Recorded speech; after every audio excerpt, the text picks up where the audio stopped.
Exercice 3.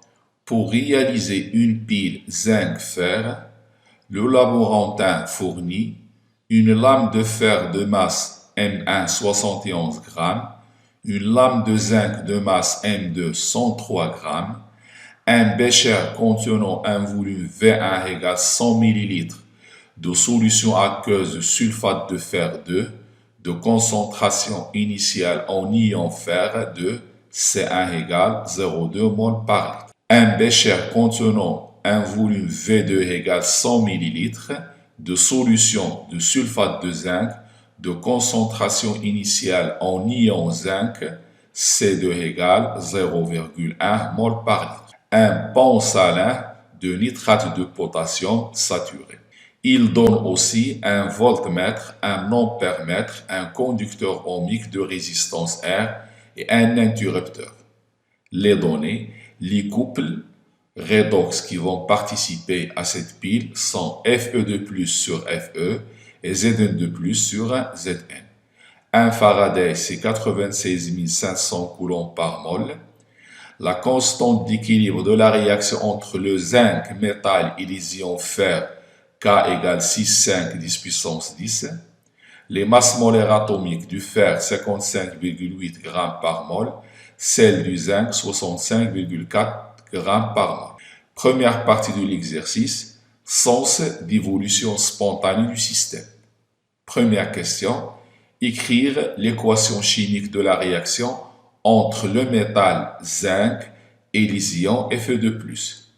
Donc, première question, petit a, on va écrire la réaction entre le métal zinc, de symbole Zn, et les ions Fe2+, les ions fer2, de symbole Fe2+.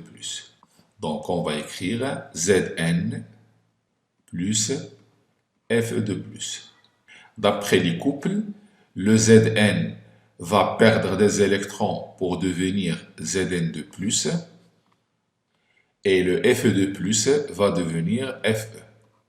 L'équation est équilibrée du point de vue matière, du point de vue charge. Petit b, calcule le quotient de réaction initiale QRI. Le calcul du quotient de réaction à l'état initial de cette réaction est le suivant.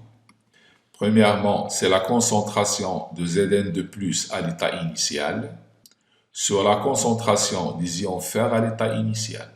Ceci est égal, d'après l'énoncé, la concentration en ion fer c'est C1 et en ion zinc c'est C2.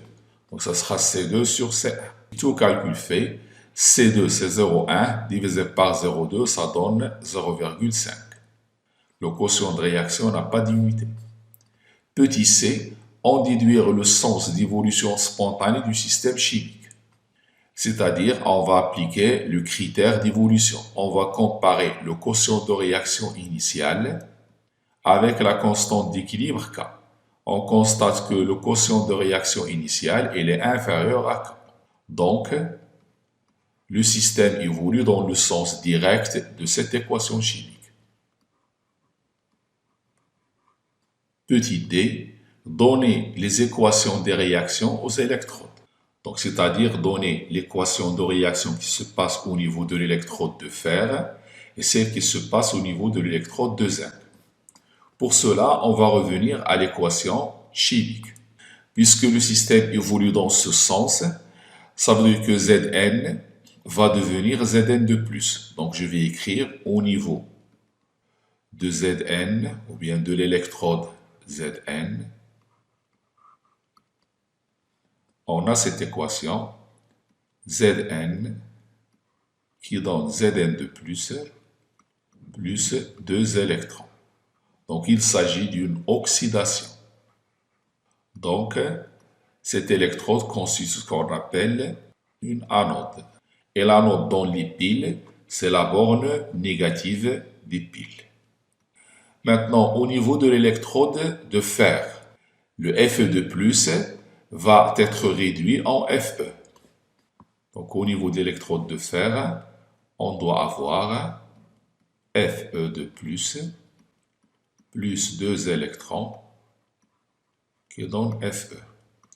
Donc, ceci, c'est une réduction. Donc cette électrode, c'est la cathode. Donc pour les piles, c'est la borne positive. Donc pour cette pile, le zinc, c'est la borne négative, le fer, c'est la borne positive. La suite est la fin de l'exercice 3. Deuxième question, pile en fonctionnement.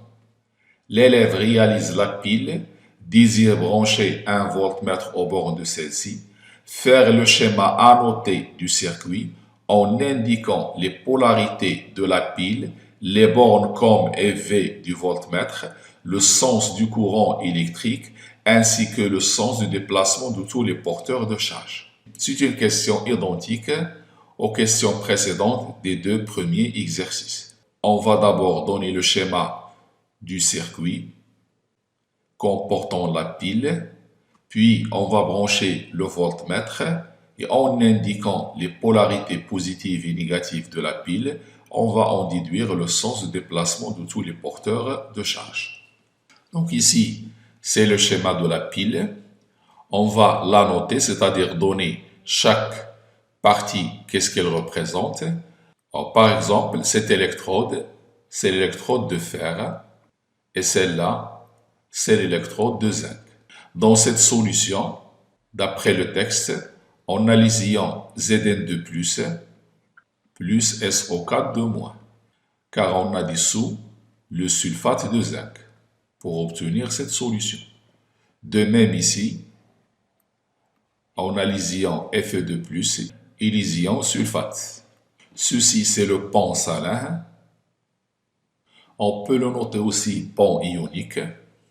On va donner maintenant les bornes de la pile. Tout à l'heure, le fer, c'était la borne positive et le zinc était la borne négative. On va brancher le voltmètre aux bornes de la pile.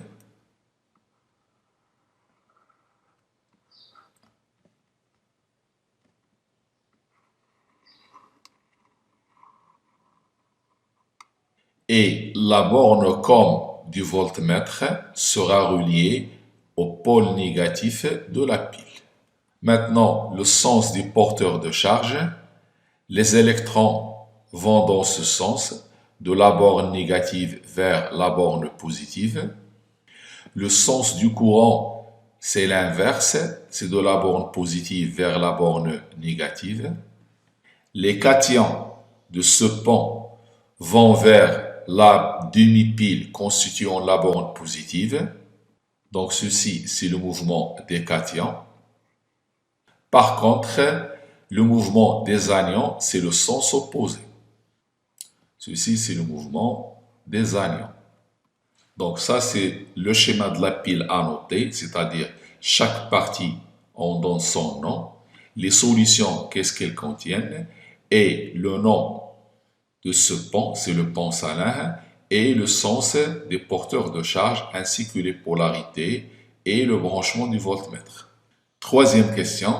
La pile débite dans un circuit constitué d'un ampèremètre en série avec un conducteur ohmique et un interrupteur. Lorsque l'interrupteur est fermé, un courant électrique d'intensité I 965 mA circule pendant ΔT égale à 5 minutes. Première question, déterminez les concentrations finales en ions métalliques dans chaque demi-pile. Ça veut dire on doit donner la concentration des ions Zn2+, dans ce bécher à la fin de 5 minutes et aussi la concentration des ions Fe2+, dans ce bécher à la fin de 5 minutes. Pour cela, on va dresser le tableau d'avancement de la demi-équation électronique qui se passe au niveau de l'électrode de zinc et je peux en déduire la concentration finale des ions Zn2+. On va d'abord dresser le tableau d'avancement de la demi-équation électronique. Donc, ceci, c'est le tableau d'avancement de la demi-équation électronique. On va le remplir. Initialement, l'électrode de zinc avait une masse. Donc, on a N initial de Zn. Initialement, le Zn2+, il existe dans la solution. Donc, sa quantité de matière initiale, c'est C2 fois V. Initialement, il n'y a pas d'électron encore perdu. À l'état final, c'est-à-dire après 5 minutes, j'aurai n de Zn moins x, ici C2V plus x, et les électrons c'est 2x. Maintenant, d'après ce tableau d'avancement, la quantité finale de Zn de plus est la suivante. C'est C2V plus x, ce qui implique que la concentration finale de Zn de plus, je divise le tour par V, ça sera donc C2 plus x sur V. D'autre part, le n des électrons, d'après le tableau d'avancement, égale à 2x. D'après le cours, le n des électrons, c'est I fois delta de T sur le Faraday. Tout ça égale à 2x. J'en déduis que le x égale I fois delta de T sur 2F. Donc, la concentration finale de Zn de plus sera égale à C2 plus x, cette quantité, I fois delta de T sur 2F, divisé par V. En remplaçant I par 965 10-3, delta de T, il faut la convertir en secondes. Le volume, il faut le convertir en litres. On trouve 1,15 10-1 mol par litre. On veut aussi déterminer la concentration des ions Fe2+, dans cette solution, c'est-à-dire dans le bécher qui contient l'électrode de fer. On va faire la même méthode, c'est-à-dire on doit dresser le tableau d'avancement de la demi-équation électronique qui se passe dans cette demi-pile et déduire la concentration des ions Fe2+. On a au départ la concentration de Fe2+, c'était C1, donc sa quantité de matière initiale, c'est C1 fois V. La quantité d'électrons à consommer est N des électrons. Au départ, on avait déjà une quantité de matière de Fe, car l'électrode de fer possède une masse. À l'état final, c'est-à-dire après 5 minutes, ça fera C1V moins x, et ça sera ici N des électrons moins 2x, et le N0 du fer plus x. Ça veut dire que l'électrode de fer va augmenter en masse. Donc de la même manière, la quantité de matière de Fe2+ finale, d'après le tableau d'avancement final, c'est C1V moins x.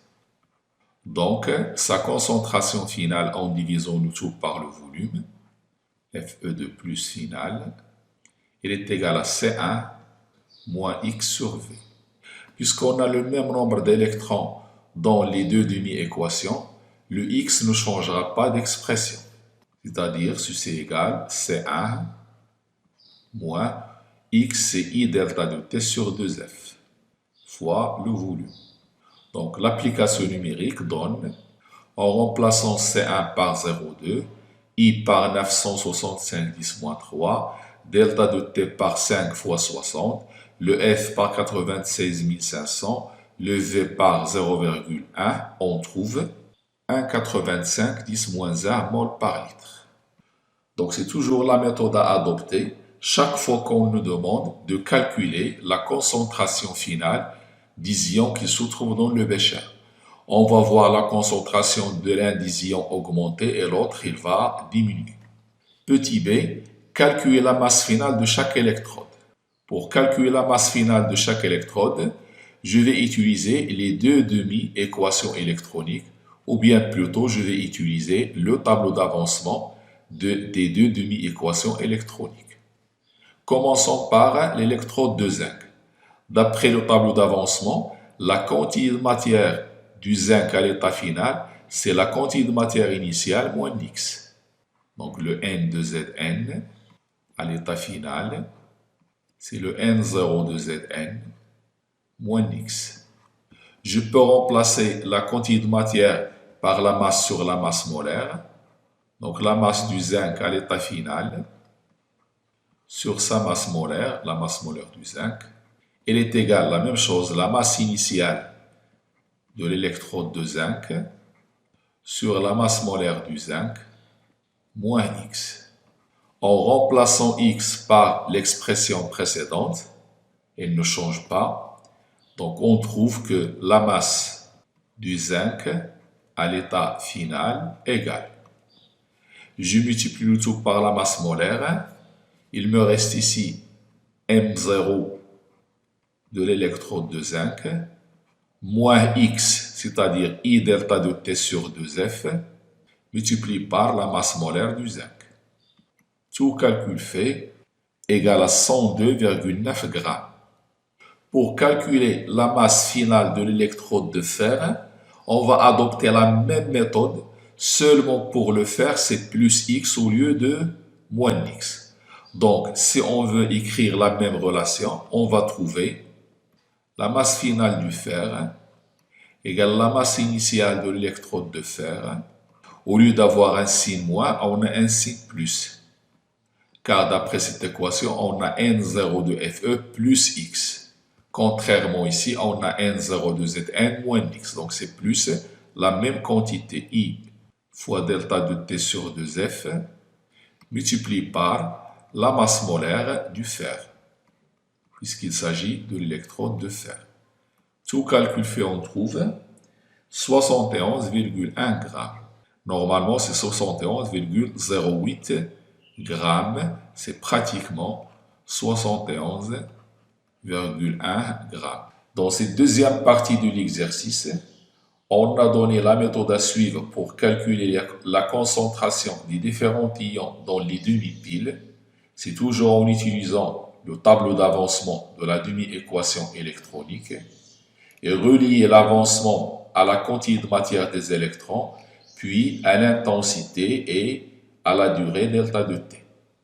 De même pour calculer la masse des différents électrodes à la fin de l'opération. C'est toujours en utilisant les tableaux d'avancement des demi-équations électroniques.